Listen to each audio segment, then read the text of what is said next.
বন্ধুরা কেমন আছেন সবাই? দেখো কালকের থেকে আমার ছেলে না শরীরটা খুব খারাপ। দেখো এই দেখো এখন ঘুমাচ্ছে। এখন কটা বাজে বলো তো? 11টা বাজে। অনেকক্ষণ শুয়েছে, 10:30টার দিকে শুয়েছে। এখন দেখো ঘুমাচ্ছে। কালকে সারা রাত ঘুমায়নি। কেন বলো তো?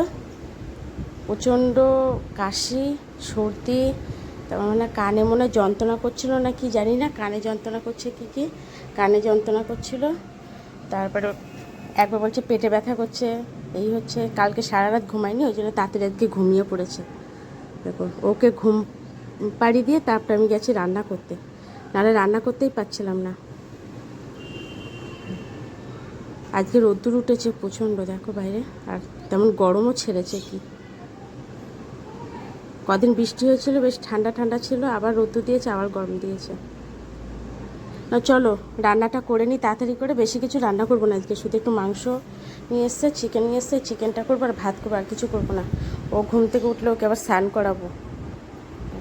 আর চোখ মুখ একদম বসে গেছে, কিছু খাচ্ছে না কিছু না। ও ঘুম থেকে উঠুক, তারপর আবার তোমাদের সামনে আসছে। হ্যালো গাইস, দেখো তখন সকালবেলা বলছিলাম না ছেলে ঘুমাচ্ছিল, তারপর সারাদিন আর দেখানো হয়নি। এই দেখো এখন হচ্ছে বিকেল 5টা বাজে।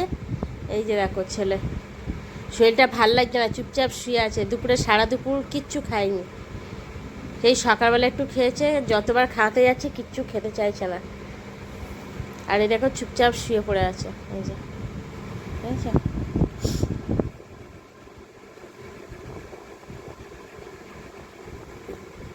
ডাক্তারখানায় নিয়ে যাবো একটু।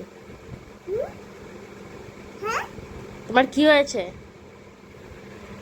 তোমার কি হয়েছে পাপা? তোমার কি হচ্ছে বলো? পেটে আউ হচ্ছে?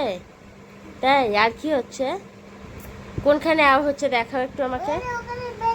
কোথায় দেখাও, একটু ঠিক করে দেখাও, আমি দেখতে পাচ্ছি না, একটু দেখাও। ওই পেটে আউ হচ্ছে? তাই? দেখো পেটে, বলছে পেটে আউ হচ্ছে, আর চুপচাপ শুয়ে পড়ে আছে। চলো বন্ধু রাখি তাহলে এখন।